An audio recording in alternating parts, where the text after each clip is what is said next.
السلام عليكم ورحمة الله وبركاته. عاملين ايه؟ يا رب تكونوا بألف خير وصحة وسلامة ودايما بأفضل حال. وحشتوني جدا جدا جدا. جاية اكلمك النهاردة ايتها الزوجة المقهورة المتهانة اللي الزمن جاي عليكي. عايزة اقولك ان انتي السبب في كل ده. انتي اللي عاملة في نفسك كده، انتي اللي سايبة كل الحاجات تيجي عليكي. ايه يسمح لك وايه اللي يخليكي تسمحي لنفسك ان انتي تتهاني؟ ايه اللي يخليكي تجبري نفسك ان هي تسمع كلمة ما تبسطهاش؟ ايه اللي يخليكي مجبرة ان انتي تسمعي كلمة تخليكي طول الليل تعيطي؟ ليه تعيطي؟ ليه يعني ليه تعيطي؟ انا عارفة ان في حد هيرد عليا يقولي طب ما انتي نفسك بتعيطي. بعيط، بس بعد ما بعيط بقعد بفضل عايشة على الألم على طول؟ لا، لازم بنفوق، لازم بنفوق ونكمل. طول ما انتي واقفة على رجليك وطول ما انتي في نفس طالع ونازل وداخل، انتي قادرة ان انتي تسندي نفسك. مفيش حد بيسند حد خالص خالص. مفيش حد بيسند حد غيرك. انتي لوحدك اللي تقدري تدعمي نفسك، انتي لوحدك اللي تقدري تساعدي نفسك، انتي لوحدك اللي تقدري تقفي على رجلك. انتي دلوقتي قاعدة في بيتك بتعملي ايه؟ مجرد دادة باكل العيال، بشطف العيال، بغسل هدومهم، بعمل وراهم، بنظف البيت. حلو، ده دورك وهتجزي عليه. والجنة تحت اقدام الامهات. يعني انتي تحت اي ظرف انتي كل حاجة بتعمليها في بيتك انتي ربنا بيجازيكي عليه وبتاخدي عليه حسنات. بس فكرتي في يوم ان انتي تستغلي اي حاجة في حياتك كده ان انتي تدخلي قرش لنفسك، يبقى ليكي مكانة، يبقى ليكي كارير، يبقى ليكي وضعك في بيتك؟ ليه دايما راكنين نفسنا؟ ليه دايما بنتعامل ان احنا كائن مهمل، وهو خلاص القرشين اللي جوزي هيديهم لي همشي بيهم دنيتي وخلاص؟ لا، صدقيني قرشك هيقويكي، قرشك هيجمدك، قرشك هيخليكي اللي نفسك فيه تجيبيه. بدل ما انا لسه هبقى تحت رحمة حد يقول لي اعملي كذا وما تعمليش كذا، هاتي كذا وما تجيبيش كذا. طب انا نفسي في حاجة ومعايا قرشي فهجيب.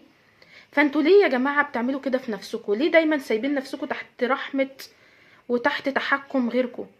في حد هيرد عليا من الناس بتوع انصار اهانة المرأة، هيقول لي انتي مالك؟ انتي جاية تعصي الناس؟ انا مش بعصي حد، انا مش جاية اقول لاي واحدة اخربي بيتك، ولا جاية اقول لواحدة ما تسمعيش كلام جوزك، ولا جاية اقول لواحدة اعملي حاجة غلط. انا جاية اقول لها ما تكلفيش جوزك زيادة عن طاقته. ممكن يبقى معهوش، عادي، ممكن يبقى معهوش، بس في نفس الوقت انا مش جاية اقول لها افضلي متهانة على طول، افضلي تحت رحمته على طول. انت دلوقتي واحد معكش ان انت تجيب لي وتلبي لي طلباتي كلها، فانا بايدي ان انا اعمل ده، انا بايدي ان انا اجيب طلباتي لنفسي. مفيش واحده ما عندهاش مهاره في حاجه معينه، مش واحده بس، مفيش كائن على وجه الارض ما عندوش مهاره معينه. في حد بيعرف يكتب، في حد بيعرف يقرا، في حد بيعرف يسوق، في حد بيعرف يبيع ويشتري، في حد بيعرف يطبخ اكل من البيت، في حد بيشتغل تدريس، في حد بيشتغل اونلاين، في حد بيعمل. الستات حرفيا ما بتغلبش، واللي عايز يجيب قرش بيجيبه. انا شايفة ان انا يتكفي ظهري طول النهار ويتقطم ظهري طول النهار، بس اجيب قرش اكفي بيتي بيه واكفي ولادي بيه واساعد جوزي بيه، احسن من اني افضل قاعدة على الكنبة ولا شغلة ولا مشغلة، وانا محتاجة وبيتي محتاج وولادي محتاجين. طب انا استفدت ايه؟ استفدت ايه؟ ما نضحكش على بعض وما نضحكش على نفسنا. مفيش بيت حاليا يقدر يمشي بشغل واحد لوحده. يعني حاليا كل رجالة الله يكون في عونهم على الغلاء الفاحش اللي احنا عايشين فيه. طيب انا دلوقتي عندي غلاء ما يعلم به الا ربنا، طيب اساعده ولا اقف اتفرج عليه؟ سؤال بجد، اساعده ولا اقف اتفرج عليه؟ ادور على حاجة تجيب لي مصدر رزق زيادة ان انا اساعد جوزي، ولا اقول له لا معلش انت اتصرف وانا ماليش دعوه، وافضل قاعده كده ستوته هنومه ما بعملش اي حاجه في حياتي غير اني بطلب بس؟ طب ما انا بطلب بس، هيجي هو يقول لي انا معيش، ومش هيبقى هو وحش، هو معهوش، لان فعلا فعلا الدنيا تقيله، فانا مش هاجي ازود عليه. لا يكلف الله نفسا الا وسعها. انا اقف واعمل واخرب الدنيا طول ما انا شايفاك مقصر، لكن انت مش مقصر فخلاص هسكت. دلوقتي في ضيق يد، اساعد، مش عيب. محدش هيجي يقولك ايه ده اللي بتشتغل اهي ياي، لا خالص خالص خالص. وفي نفس الوقت انا مش هقولك ان هيتعمل لك تمثال او ان انت هيتقال عليكي ست جدعه ولا كلام من ده. ما تستنيش كلمه من حد، كده كده محدش هيقول كلمه كويسه. هتشتغلي زي مش هتشتغلي، كده كده محدش هيقول كلمه كويسه، لان هم ما بيعرفوش يقولوا الكلمه الطيبه اصلا، يعني ربنا يصلح حالهم. بس على الاقل تبقي رضيتي نفسك، على الاقل تبقي لبيتي طلباتك وطلبات ولادك. على الاقل لما ولادك يطلبوا حاجه وامكانيات جوزك مش سامحه بيها، انت تقدري تعمليها.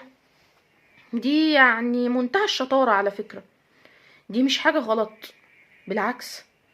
ان انت تعملي قرش على القرش وجنيه على الجنيه وتحوشي وتعملي مصلحه وتشتري حاجه وتعمري في بيتك، دي جدعانه منك. وهعيدلك تاني، لو مستنيه ان بعد ده كله بقى هتيجي تقولي اصل جوزي ما بيقوليش كلمه طيبه، ما يقولش. ما تستنيش حاجه من حد، لان احنا لو استنينا حاجه من حد احنا مش هنعمل حاجه، لان هما كده كده ما بيقولوش. اسمعي مني بس، كده كده ما بيقولوش. فانت ما تستنيش حاجه من حد، انت اعملي اول حاجه، خلي نيتك خالصه لوجه الله، ان انا بعمل عشان انا ست اصيله وانا بعمل لله قبل اي حاجه. رقم 2، انا بعمل عشان خاطر ولادي، عشان ما يجيليش عيل من عيالي يجي يقول لي يا ماما انا نفسي في كذا، والاقي نفسي بحط وشي في الارض وبقول له حبيبي معيش. لا، بدل ما اقول له يا حبيبي معيش هقول له يا حبيبي عينيا، من العين دي قبل التانية. هقول له حاضر حسب امكانياتي. برضو مش معنى كلامي ان انا اقول لاولادي ان طلباتك مجابة تحت اي ظرف، لا لا لا لا لا. ابنك لازم، يعني انا دايما شايفة ان ابني لازم يبقى حاسس بالظرف اللي انا عايشة فيه، سواء ظرف متاح او مش متاح يبقى هو عارف. لان للاسف احنا بنربي جيل اناني من غير ما ناخد بالنا، جيل عايز ياخد بس ما يديش، جيل عايز طلباته كلها تتلبى تحت اي ظرف وتحت اي مسمى. انا ماليش دعوه، انتوا ملزمين بيا. اه يا حبيبي انا ملزم بيك حسب امكانياتي، حسب امكانياتي وحسب حدودي انا هعمل، حسب اللي اقدر عليه انا هجيب. لكن انت مش هتيجي تفرض عليا حاجه خالص. اليوم اللي هتطلب مني حاجه وانا مش معايا هقولك انا مش معايا.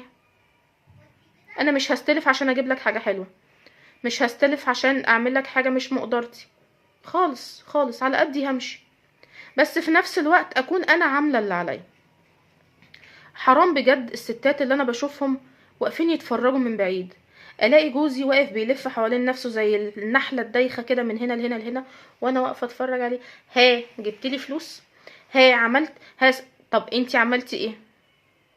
عملتي ايه؟ قاعده طول النهار قدام المسلسل، ولا قاعده قدام التلفزيون كده اتفرج على الاغنيه، ولا معلش يا جماعه ربنا ما خلقناش يعني انا مش عارفه اجيبها ازاي والله، هي مش هينفع تتقال، بس هو ربنا خلقنا بني ادمين، كائن عنده عقل بيفكر بيشتغل بيسعى. انا بعمل اللي عليا، طالما جوزي دنيته مش افضل حاجه، ظروفه مش افضل حاجه، ما فيهاش حاجه ان انا اساعد معاه، ما فيهاش حاجه ان انا ايدي بايده، ما فيهاش حاجه ان انا ايدي تبقى سابقه ايده. عادي عادي. انت مش قادر تجيب كذا انا هجيبه، انت مش عارف تكفي كذا انا هكمل معاك، انت مش قادر على كذا انا معاك. القرش اللي هتجيبه مش هيكمل، انا هحط جزء وانت تحط جزء، وبتمشي المركب بتمشي. لازم بنزق، لازم بنعدي مع بعض، مش واحد لوحده اللي بيعدي. الزواج ده او الجواز ده بيبقى قايم على طرفين، الاتنين بيشيلوا مع بعض، مش واحد بيشيل والتاني بيقف من بعيد يتفرج عليه. لا، مش ده اللي ربنا قال عليه خالص خالص، مش ده اللي ربنا قال عليه.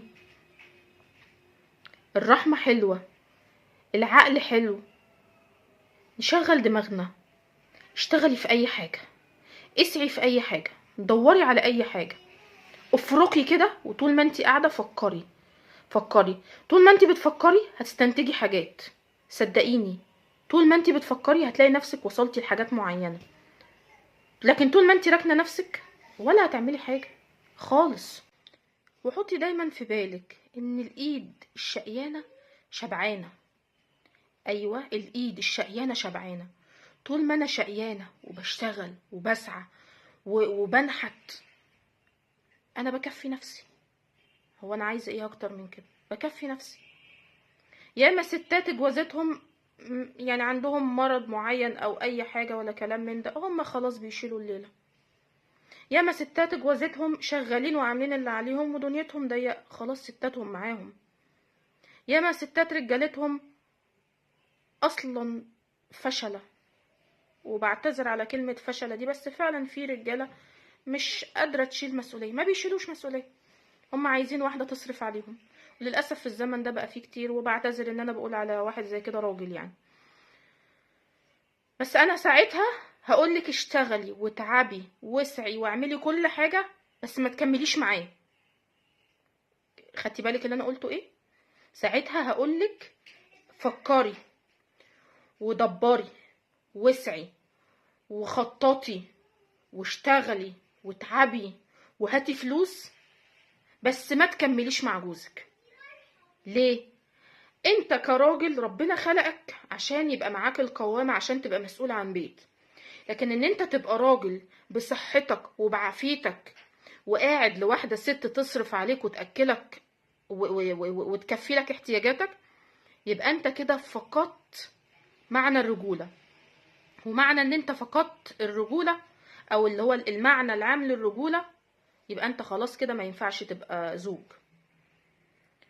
انا دايما كنت دايما اسمع والدتي تقول لوالدي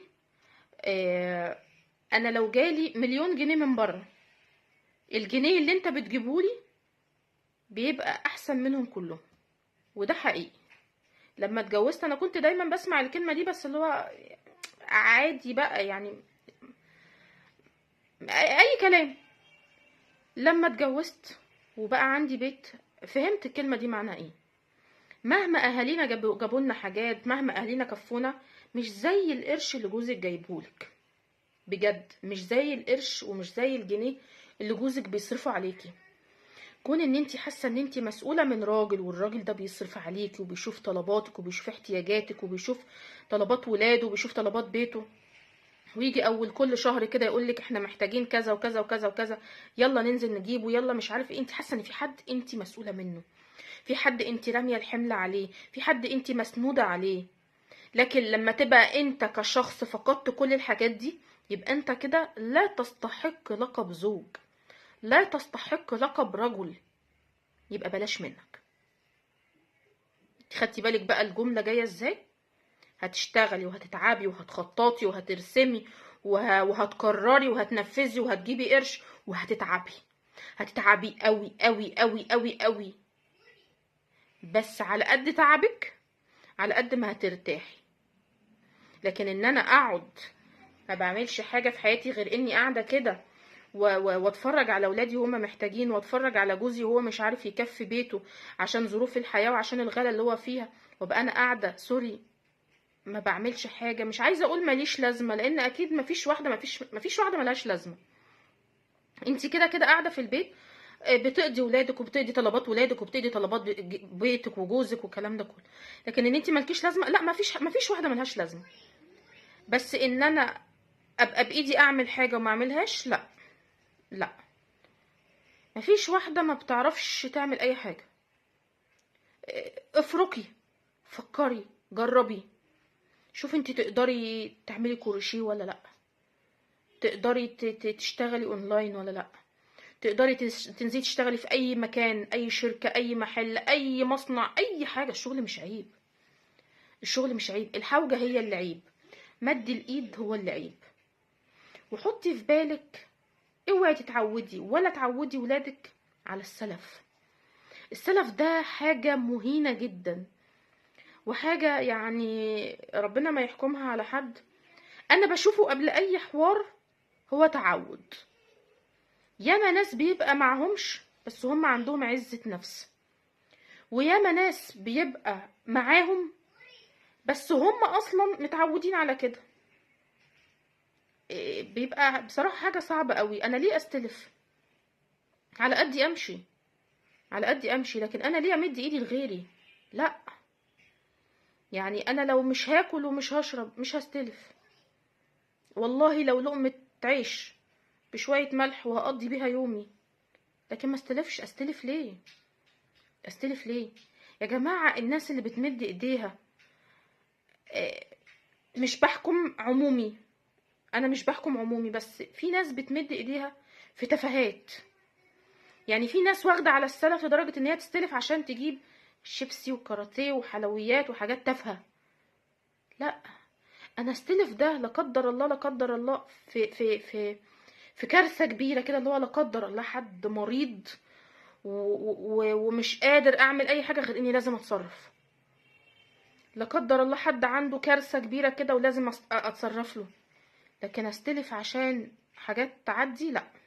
لا، اوعي تستلفي، اوعي تمدي ايدك لحد، واوعي تطلعي ولادك ما عندهمش الكرامه الكافيه وان هم عادي يمدوا ايديهم لغيرهم. صدقيني دي اصعب حاجه، اصعب حاجه. انا جيت في يوم يعني اعزكم الله الولد اللي بيجي ياخد الزباله يعني، للاسف هو طلع في بيئه بيئته كده. مش عيب انه بيشتغل، بالعكس ده انا شايفاه راجل جدا ان هو بيشتغل مع والده وان هو بيساعد والده، دي حاجه حلوه. بس انا بصراحه زعلت من حاجتين. اول حاجه ان باباه يعتبر حدد له الكارير بتاعه، ان عشان انا بشتغل في كذا فانت خلاص هتيجي انت كمان تشتغل زيي. طب انا ليه احكم عليه بحاجه زي كده؟ بس رجعت قلت جايز يكون مثلا ده لمجرد ان هو لسه طفل حاليا وبيعدي يومه مثلا، او على ما يكبر وبعد كده هو يبقى يشق طريقه وكلام من ده. تمام. الحاجه التانية بقى، الولد بقى واخد على، يعني انا مش عايزه اقول شحاته، بس حته ان انا ارمي الكلام عشان غيري يديني فلوس هي تحت مسمى الشحاته. ان انا فين العيديه يا عمو؟ هنقول عشا. مش انا نجحت؟ هنقول عشا. طب انت مش عايز حاجه؟ اصلا انا مسافر مش عاوز حاجه، مش عاوز حاجه. الحركات دي كلها احنا فاهمينها. انا ليه اربي ابني ان هو يبقى واقف لسه عمال يرمي كلمه ويقول ويعيد؟ هيطلع حد يقول لي انتي مش عارفه حياتهم عامله ازاي ومش عارفه. حقيقي حقيقي حقيقي انا مش عارفه، وحقيقي الله يكون في عونهم على حياتهم. بس والله عزة النفس ملهاش علاقة بالحالة الاجتماعية قوي. ياما ناس بيبقى حالتهم تحت الصفر بس عندهم تعفف، عندهم تعفف. انا ما اقدرش امد ايدي، ما اقدرش اخد حاجة مش حاجتي مهما اللي قدامهم هو اللي عرض عليهم. هما مش عايزين، هما متعودين ان انا لا، مش عايز حاجة من حد. فعشان بس ما نرميش كل حاجة على الحالة الاجتماعية، عزة النفس والتعفف ملهاش علاقة بالقصة دي. ولو ليها علاقة صدقوني بيبقى يعني الموضوع، مش عارفة اوصل لكم المعلومة قوي، بس في ناس نفسها عزيزة، نفسها عزيزة جدا. انا ما اطلبش حاجة من حد، ما اخدش حاجة من حد. وفي ناس مهما كان معاها عايزة وبتطلب، فدي موضوع تاني. المهم عشان ما نبقاش بعيدنا عن موضوعنا، انتي اشتغلي على نفسك وخلي بالك من بيتك ومن ولادك ومن جوزك. ومش عيب ابدا انك تسعي وتتعبي وتساعدي في بيتك مع جوزك، مش عيب. العيب انك تقعدي تتفرجي عليه وهو بيلف في المطحنة بتاعة الحياة ومش عارف يعمل ايه. انتي كده ست مش جدعة، واحنا معروف عننا الستات ان احنا ستات جدعة. تنسينيش في اللايك والشير والسبسكرايب وتابعيني دايما. باي باي.